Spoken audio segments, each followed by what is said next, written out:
We had a dream, and in that dream, we found ourselves struggling alongside a working-class crew trying to regain control of a schooner Bounty that had initially been charted for Atlantic City, but was instead violently blown off course, rudder snapping in a lurch. We heard the tattered sails shudder with purpose as the hull heaved and bobbed directionless through ravenous waters that grew more dangerous with each billowing swell. No one saw it coming, or at least that's what they all said. It was as if the atmosphere had turned on a dime, right about the time the east wind began squalling with subversion. One minute we were coasting through prosperous trade routes on confident sails bloated with warm sea breezes, not a storm cloud in sight. And the next saw our ship taking on water so fast that sinking appeared inevitable. As we scurried to bail out the water one bucket at a time, we never even noticed the growing wall of water that was mobilizing to put us in our place. And when that financial tsunami finally got our full attention was when it capsized our boat without remorse somewhere in the middle of the Devil's Triangle, where it dumped us unceremoniously into a very rough sea without so much as a safety net. We managed to keep our head above water just long enough to see a monstrous whale the size of China circle and descend with rapacious jaws intent upon swallowing us up. Our dream then dropped us deep within the belly of the whale, where we could hear the reverberating voices of those trapped around us long before we could actually see them. From the surrounding conversation, we soon learned that the whale had a name, Yawning Moor, although the group regularly referred to it as simply Moor. The more we listened, the more we understood how much Moor prided itself on being the hardest working predator in the sea. It thrived on the chaos that comes from war and ruin, and there was no time for rest because voracious accumulation is a 24/7 enterprise. Moor was cleverly adroit at tickling desperate ears with politeness and dangled promises. A master in the fine art of bait and switch, and not above making thy neighbor beg. Apparently, Moor honored only one golden rule: he who has the gold makes the rules, and consequently Moor refused to play by anyone's rules but its own. When our eyes finally adjusted to the darkness that held us hostage, we became better acquainted with our fellow captives, including a few Pleasure Island castaways. Wall Street Get-Over.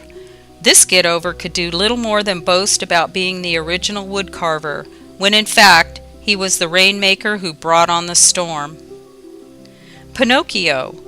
Pinocchio had always dreamed of having a life with no strings, and Moor had slyly seduced him into thinking he could have his cadmium and eat it too.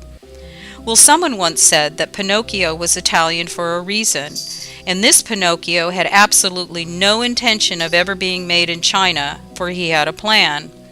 A strategy designed to beat Moor at its own game. Pinocchio figured that the more he lied, the longer his nose would get, until eventually its length would allow him to pry open the jaws of Moor just enough to slip away relatively unscathed. Caracas Cricket. No matter how hard he tried to stop the incessant chirping, Caracas Cricket just couldn't keep his knees from rubbing everyone the wrong way. He spent most of his chirping hours looking up through Moor's blowhole into the night sky as he wished upon the stars for higher oil prices and for someone to rub just a little bit of that oil between his knees. Stromruski. Someone has to pull the strings behind the biggest show on earth, and Stromruski believed himself to be the perfect puppet master. Good Luck Jonah and his simpleton sidekick Giddy Gaddafi. Good Luck Jonah may have gotten his start as Honest John, but he realized pretty early on that honesty wasn't what put him on the winning side, it was self-made luck. And Giddy Gaddafi was a blustering windbag who'd shown himself to be an agreeable feline comrade because he was agile enough to blow in the direction of any winning wind and still land on his feet. Ahmadina Donkey. Had it not been for that obnoxious braying, which never seemed to stop, we probably wouldn't have even noticed Ahmadina Donkey sulking off on the side alone. Someone lurking behind Moore's rib cage tried to shut him up by throwing out a few USB worms, which he gobbled up with gusto. The braying thankfully stopped when Ahmadina Donkey began to hawk up Stuxnet code, then proceeded to vocally reproduce "Murtis, Murtis, Murtis" without control. Mingling amongst the group, ensnared by Moore's bottomless pit, were plenty of other nameless naughty boys in business suits who'd been sucked in from every nation throughout the world. "But I run a business," they all declared defensively. "If somebody's buying, I'm selling." Apparently that's their story, and they're sticking to it. And then we woke up and realized that when we whittle away at our own foundation, the structure will invariably weaken and the resulting gaps will beg to be filled with more. After all this, we can't help wondering, does the blue fairy really have the power to turn those trapped inside the belly of the whale into true human beings?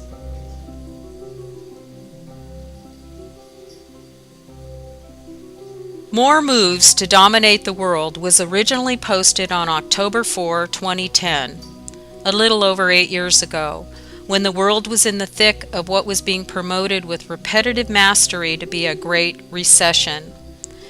The inspiration behind this dream sequence included what we opted to more appropriately call a Great Depression, stemming from, amongst other things, the mismanagement of the people's resources by greedy politicians and the big lie underlying it all. When unsustainable economies fail, history has shown us time and again that nations tend to cost shift their deficits by people shifting. And in 2010, it looked as if some of this strategic heavy shifting had begun to infiltrate Italy's renowned textile and design industries, and its heretofore high standards were said to be compromised as a result. The country fomenting Italian distress with its subversive shifting was China. This is where a notable Italian native named Pinocchio and his misbehaving globalist bad boys enter the scene. So how close to reality were we? The optimum stage for this dream sequence saw us roiling upon the high seas. When we think of the high seas, we think of the Holy See, and the fact that admiralty and maritime color of law is used to govern most nations and all international commerce. This is because all roads lead to Rome, even when the front line appears to be directed by the so-called Chinese elders. As the selected, not elected, world leadership still strives to voraciously pilfer and siphon off the resources of our planet and its people under the guise of serving the greater good, their veiled actions and decimating agendas have proven to be quite the opposite. China has made it a tactical point over decades to indebt and encumber every nation it does international commerce with. And payback can be a bitch, especially when the big whale decides to swallow up the assets securing the promises and pledges that have been made without permission from the people. The very people who are in fact the true owners and original creditors.